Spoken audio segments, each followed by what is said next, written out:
Welcome to the AZ Political Podcast. I'm Jim Sharpe. Headline number one, both presidential candidates, Donald Trump and Kamala Harris, were in the Phoenix area on Halloween. And despite how many people feel about both of the candidates, we resisted calling their dueling appearances a double creature feature. And both VP nominees, Tim Walz and J.D. Vance, will be in Arizona the weekend before the election.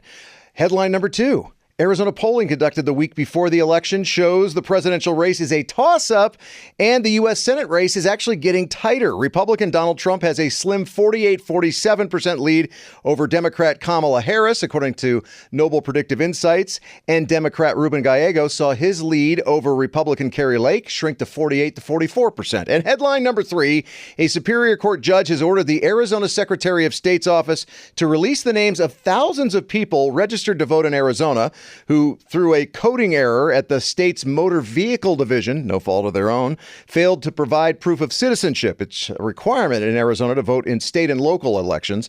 The judge has ordered the Secretary of State to release the names of 98,000 of those registered voters to a conservative Arizona group no later than noon before the day of the election. And my guest on the AZ Political Podcast is a guy who's highly respected in Arizona politics, and not just because he's been doing it a long time, although he has. Chuck Coughlin is the president and CEO of HighGround Incorporated. Arizona Capital Times named Chuck as Arizona's best political operative 5 times, leader of the year twice. He's probably best known as former Governor Jan Brewer's most trusted political advisor. But he started in gubernatorial politics. This is where I point out how long you've been doing this. As Governor Fife Symington's campaign manager in his 1994 re-election campaign. Welcome to the AZ Political Podcast again, Chuck. It's a pleasure to be here, Jim. I was with the former Governor Symington this weekend down in our house in Bisbee, and he would love to be here as well. So he's an interesting guy because this is lifelong Republican. Yeah. And he was pardoned from his federal offenses by Democrat Bill Clinton. Yeah. Because he saved Bill Clinton's life as a lifeguard one time. Is this correct? That's a correct story. Wow. And it was a prospective pardon because he had been found not guilty in the Superior Court. The charges had been dismissed. So it was a prospective pardon, which prevented the government from coming after him again. But yeah, that's a true story. And he's lived a fascinating life. It's so much fun to talk to him. I bet. So as we come to the end of an election season that in many ways feels like it's been 4 years long, what surprises to Chuck Coughlin? Wow. I guess I should say nothing. Nothing surprises you anymore? Yeah, nothing surprises me anymore other than this deep chasm which has opened up in our country over the last several years that it seems to be in full bloom in this cycle where, team blue, team red, no place in between. You're either with us or you're against us. And, the rhetoric is on both sides highly divisive. I think David Brooks said it best the other day in a column. He said, it's as if there's 2 minority parties competing to run the country. Nobody's drawing people together. Yeah. It is a divisive time, and it's disappointing to me as an American and as a Christian to see these 2 sides just completely at odds with one another. Boy, could you imagine if we lived under parliamentary procedure? I mean, if we had a situation where these 2 were forced to work together, right. Or it might be better if we had a third and fourth party that was actually had a legitimate shot at sharing power. Well, part of what I'm doing with Prop 140 is trying to empower that, is get that element of the electorate. It's the second largest part of the electorate in Arizona. Yeah.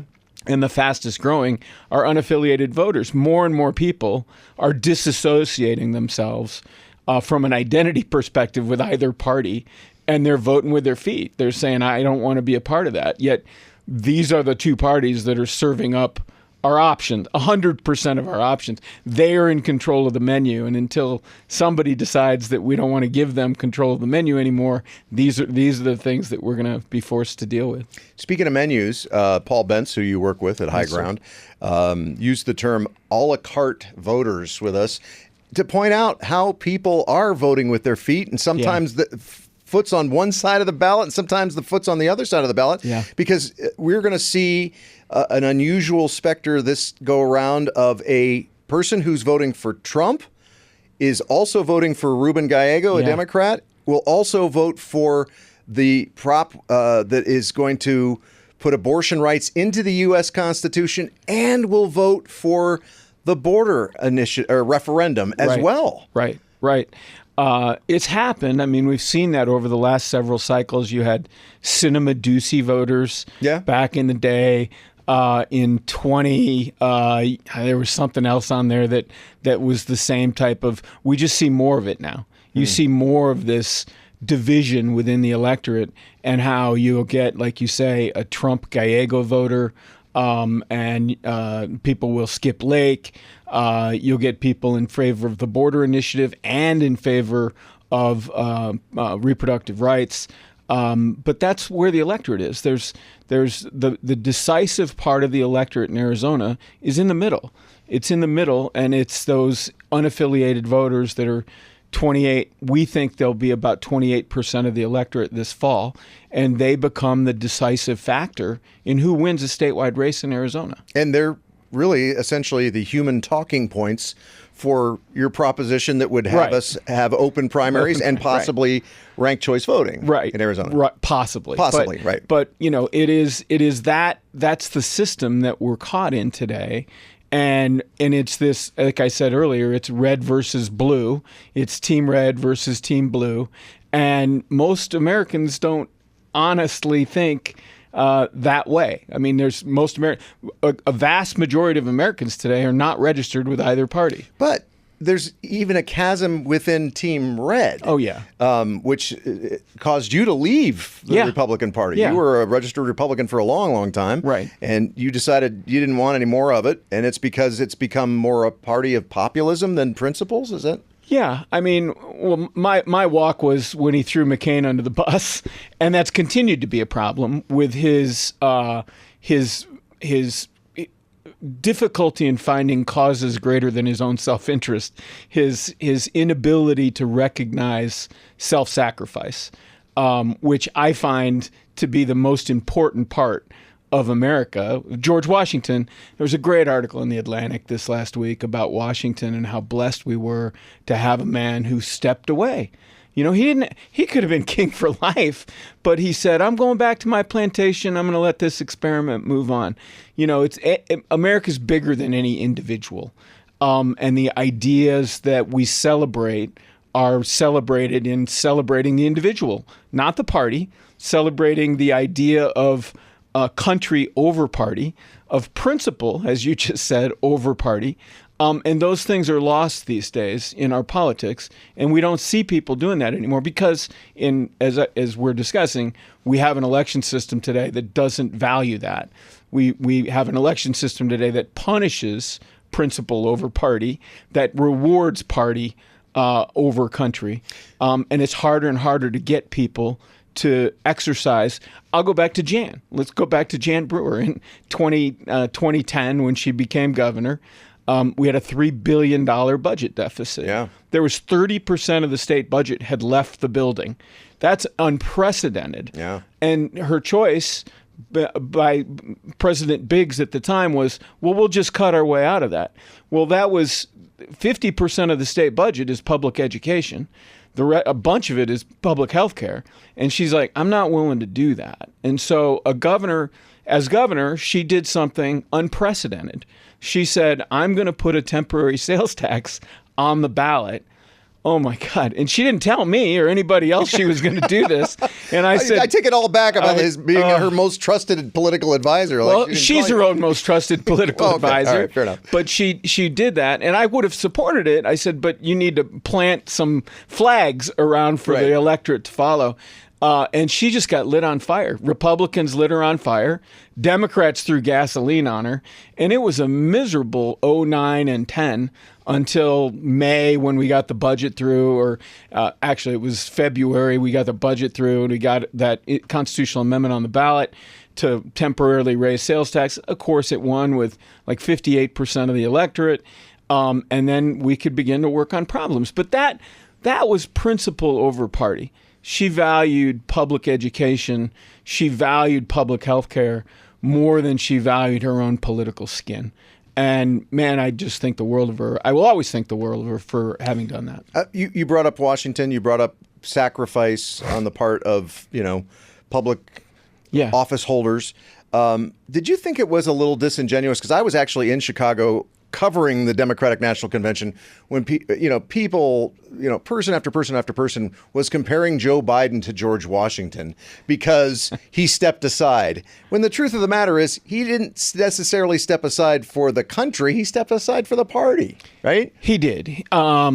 But it is a sacrifice. It is a sacrifice to say, because I said that. You and I both had this conversation, I think. It was like, hey, man, this is two people's decision. It's Jill and Joe's. Yeah. And finally, I think Nancy and the crew got to him and said, we can't do this. And he acknowledged that. So in acknowledging that, he allowed the experiment to continue, to allow something to grow in its place that was an alternative to him, which is noteworthy. But yes, it was about his party because unfortunately everything today is about party. I mentioned that and it almost seems like ancient history now. Oh, 2 months ago or whatever it was when they changed horse in midstream, the Democratic Party. Yeah. And that was such a historical thing that happened. Yeah. Yet it almost kind of just is like, it's kind of a speed bump when you consider everything that we've been through over the last 4 years. Bob Robb wrote a column about that the other day, retrospectively about that I thought had great insight into it. Because what he said was, we all take that for granted. That was, he stepped aside, she filled the shoes, and now we are where we are today.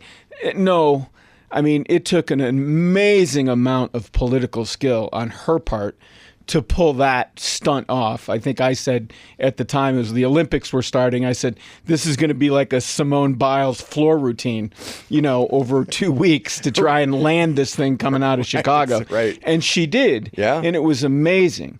Yeah. And now, we're in the midst of this campaign and everybody forgets that and moves that to the side. But then again, she had not properly introduced herself to the country and still struggles with that today, other than the I'm not him, which is I'm the lesser of two evil choices, right? Which I think appeals to a lot of people, but maybe not enough. I mean, you'd want to have confidence in the narrative of that candidate, and I think my instinct right now is she's sort of running on fumes there because they have not established what I would call a North Star in their campaign, right? Of why her, why? Well, because she comes from a middle class family, right? That's I think what it comes. I mean, where I would be, and I was thinking about this a lot this morning. I would go back into American history and talk about individual freedom. I would talk about how America was founded upon freedom, and we are not slaves to our parties. That was kind of the theme at the DNC. It was, and I felt like they kind of left it behind. They had the flag going there. Yeah, there was a lot of chants of USA and all this kind of stuff. And Yeah. I remember saying, boy, they've really kind of glommed onto the, what was always been traditionally Republican themes. And I thought they did it fairly effectively. Yeah. Except maybe with Tim Walz. Yeah. Hey, he's a hunter and he's a football coach. Sort of the first tip of the hand there that's where they were going again. Yeah. But yeah, I just think that they missed that pitch out of Chicago. Yeah. And that pitch has been dropped from their lineup. And I thought it was their best pitch coming out of Chicago. And it's really not, I don't really discern it that much anymore. We kind of started this by me asking you, what has surprised you? Yeah. And there's like, I don't know, we dropped like what seems like 20 surprises Yeah. along the way. But I guess that's maybe the most surprising part about this whole election season is how many surprises we've gotten that they just don't even seem surprising at this point. Could they be better characterized as disappointments? There's disappointments and surprises. Like oh man, that was a pitch right down the middle, and they just or that fifth inning of the Yankees where they just air 3 errors in a row, and you're like, oh my God, this is just terrible. Because we were going to make history by having the first election where a former president was taking on a current president since the 1890s. Yeah. And then that got changed to a guy stepping aside so that a woman could run for president. An incumbent vice president from that party's ticket. Right. To run against a former president. I think that's the other thing that people tend to forget. I was talking about this the other day. If you're 18 years old, and you were 18 years old 10 years ago, 28 today. Mm-hmm. You've known nothing but Donald Trump at the top of the ticket. That's it. Wow. That's all true. And I then wondered about how do you motivate? I was talking to this group of Ivy League alumni, and I was saying, Harris is really a true opportunity is with younger voters to turn them out, because that's usually what turns out in presidential elections in bigger numbers and changes the narrative of the cycle is younger voters. And this woman said, well, why wouldn't young voters turn out for her? And I said, have you met a young voter? They're not you or me. It's not my 28-year-old self. Right. It's not my first election was Ronald Reagan in 1980. And, I remember that was super cool. I was jacked up about that. But today it's like, really? This is all we got? This is as good as we can do? I'm going to TikTok. I'm going to go play a video game. I'm going to work on my, my certification for whatever job I'm going to do. I'm going to go look at YouTube and look where I want to go on vacation. I don't know that young people have the sense of what's at stake here, because they've been inured with this.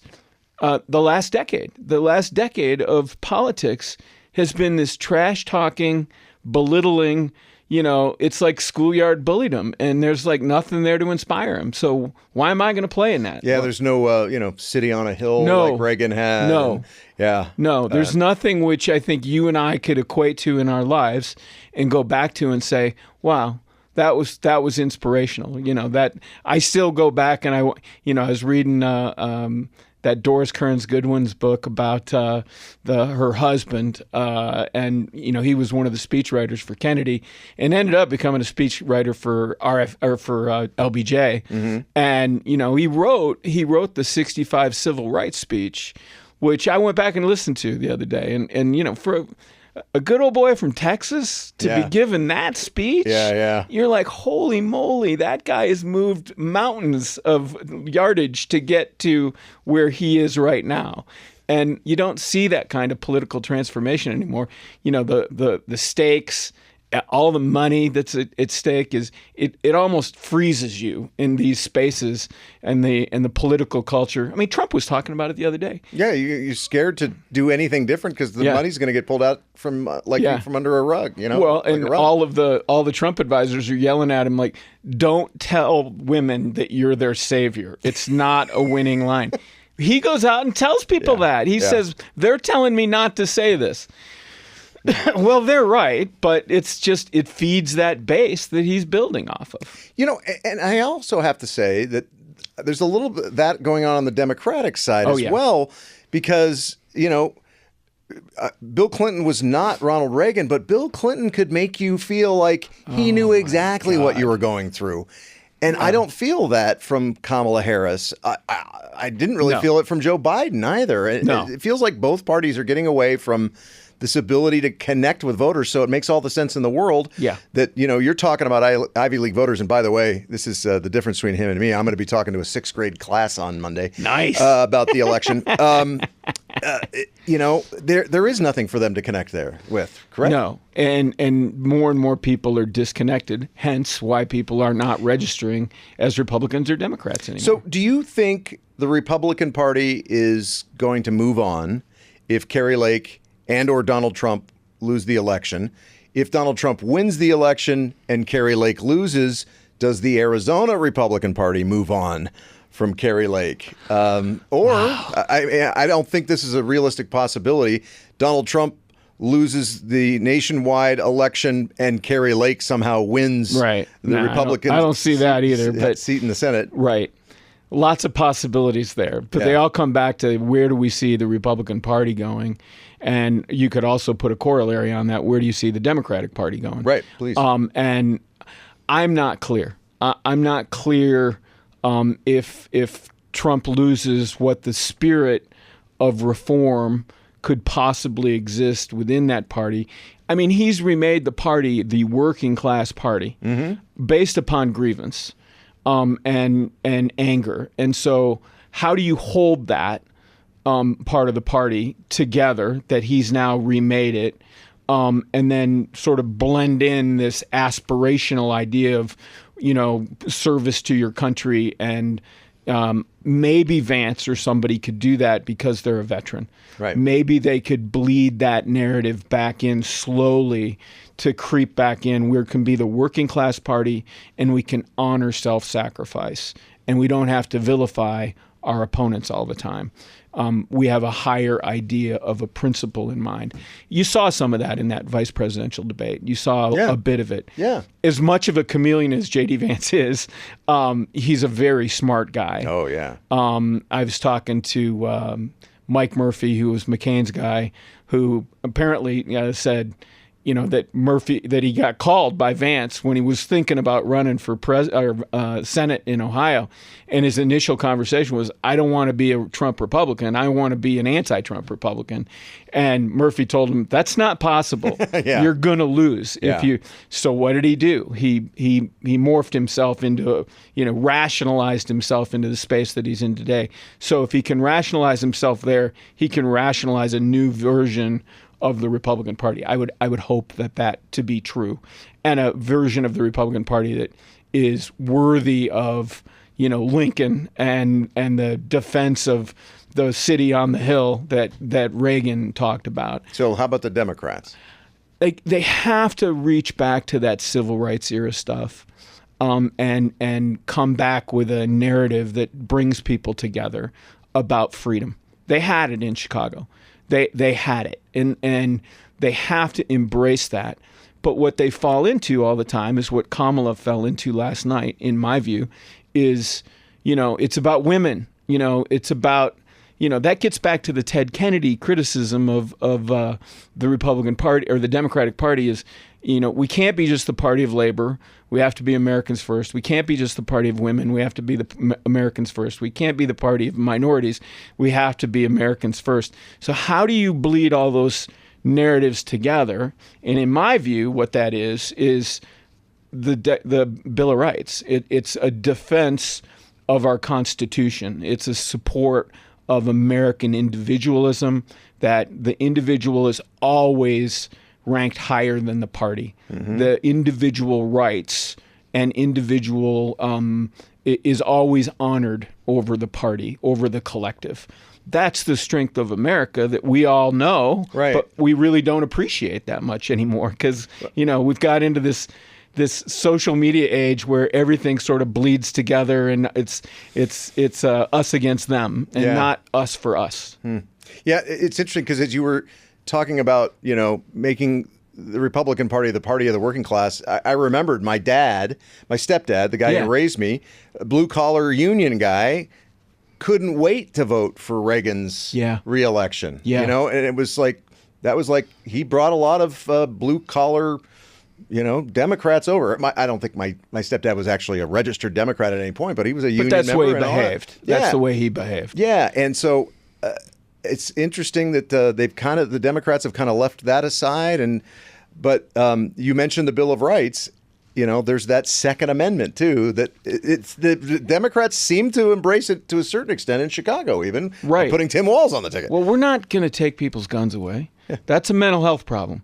I mean, it is part and parcel, in my view, of our political rhetoric that we use today to divide people. So that's our enemy, or the enemy within, as the Republican nominee is saying now.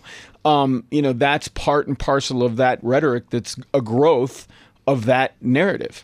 Whereas I would defend the Second Amendment. I have trouble with, fully automatic weapons in everybody's hands, but that's the reality today. So what we should be doing is saying, don't turn them on us. I mean, Americans aren't your enemy. These are not your enemy. We are our friends. We are the God's chosen people on the planet to carry on this experiment. Dare to make any predictions?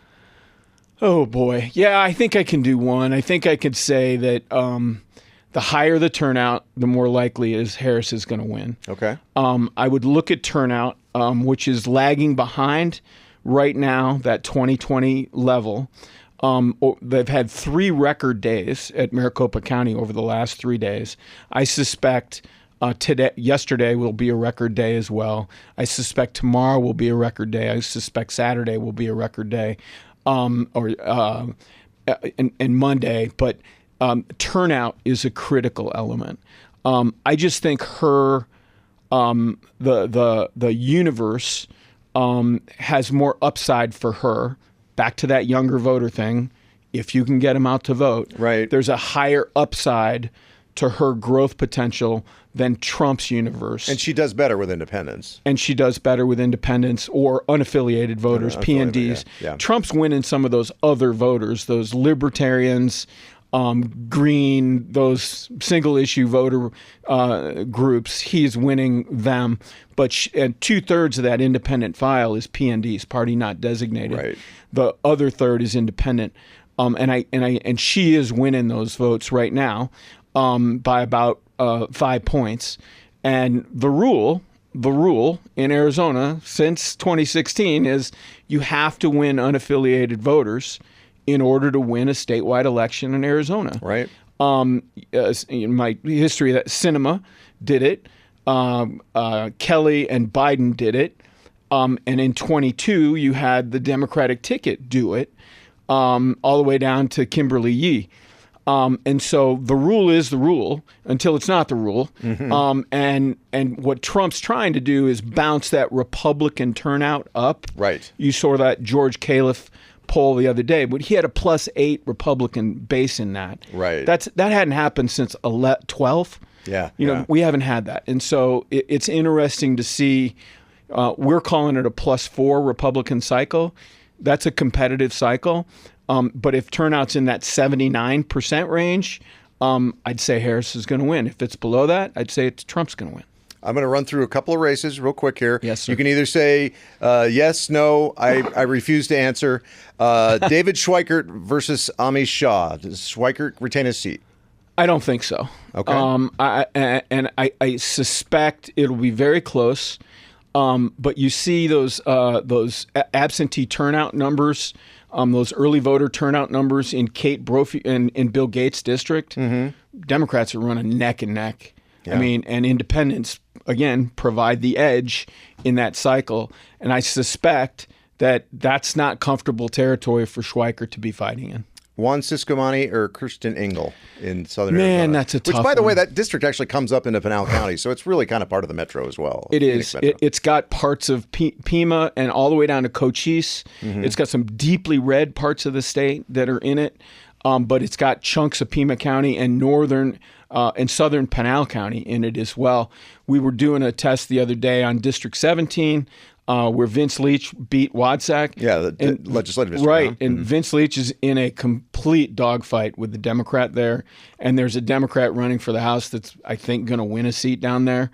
And so it'll be very interesting to see if those trends survive in a congressional race. I think Ciscomani is a great candidate. He's a really good candidate for that district.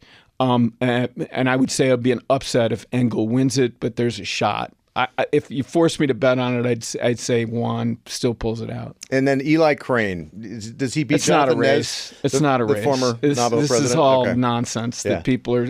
I was going through this with a reporter the other day. The biography or the bio on District 2 is it's a Republican district. It's a deeply Republican district. It's like Cinema's. It's got old, Wendy Rogers legislative district in it, for goodness sake.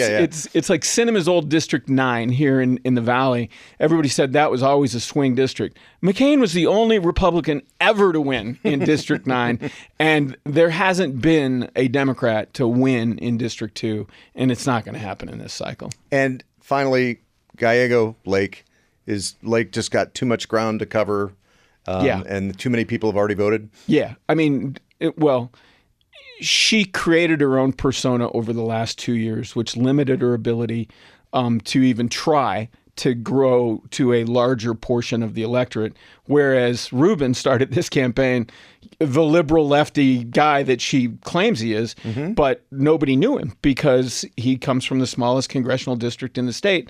And so he puts up these ads. He's a veteran. He's a bootstrap kid, an immigrant, a Harvard grad. I mean, it's J.D. Vance's story. It is J.D. Vance's story in a without the hills. Without the book. But he does have a book too. He also has a book. Yes. So it's crazy, but I think that's a comfortable 5-point win for Rubin. Okay. Well, we'll use all this against you.